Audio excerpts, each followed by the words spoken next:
Your money in the economy, issue number one for the voters this election season. Donald Trump promising lower taxes for all while slamming free trade. Hillary Clinton promising higher taxes on the wealthy, debt-free college, and pushing companies to share more of their profits with their workers. So what we thought we'd do for you guys is bring in two business leaders on this highly crucial issue. Chris Valletta is the co-founder of athletic apparel company Mission. He says Trump's plan is exactly what the country needs. And Jeff Blackwood is the CEO and co-founder of Pathfinder Health Innovations. He is moving his company out of Kansas and to Missouri because he says tax cuts Kansas implemented for the highest tax brackets have ruined the state and sparked massive tax revenue shortfalls.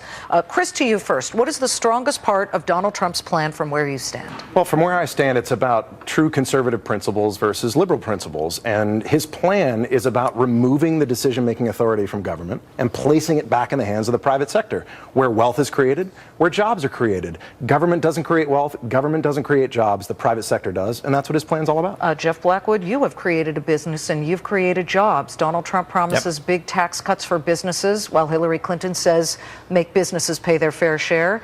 As a businessman, what has your experience in Kansas been where Republican Governor Sam Brownback cut taxes? Well, you know, it really hasn't had the economic effect that he had anticipated. You know, he anticipated there was going to be a shot of adrenaline in the state of Kansas. All that has truly happened is we've seen budget shortfall after budget shortfall. Government doesn't have the ability to cut their spending appropriately in line with the massive cut of revenue that he performed in 2012. And, you know, there are some basic functions that we rely upon government to provide. We rely upon government to give us good highways and to take care of, in my case, working with the developmentally disabled.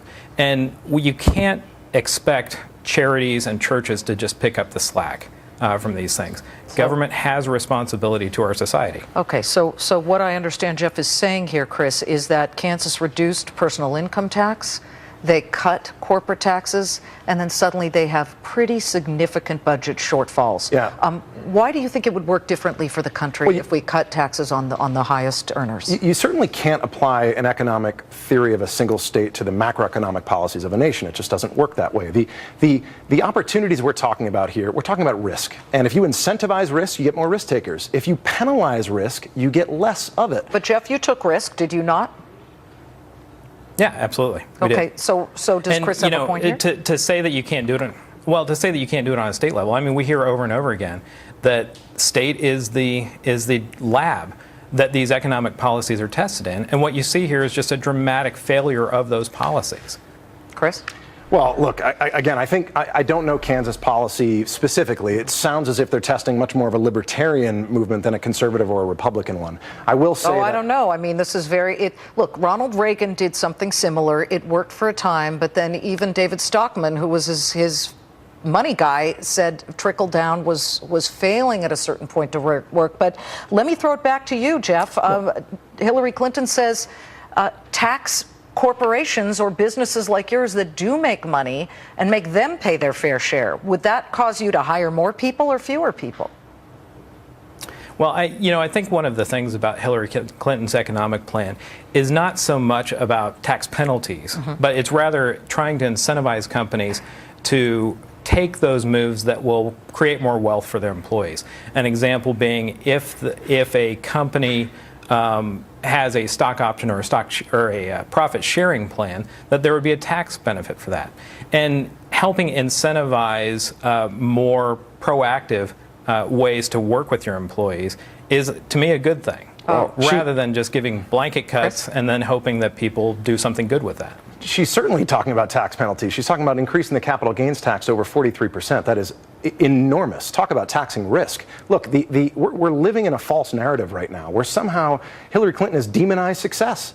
I mean, what made America great is the fact that not everyone ends up in the same place, but everyone has the opportunity to do so. And I think that's what we're talking about here is conservative principles versus liberal ones. A 43% capital gains rate is astronomical. It's ridiculous. We're living in a fantasy. But again, and Jeff is not wrong on this, the states are often labs. Sometimes it works, sometimes it doesn't. But in May, so just a month or two ago, Kansas's tax collections, $74.5 million tax shortfall, correct, of expectations?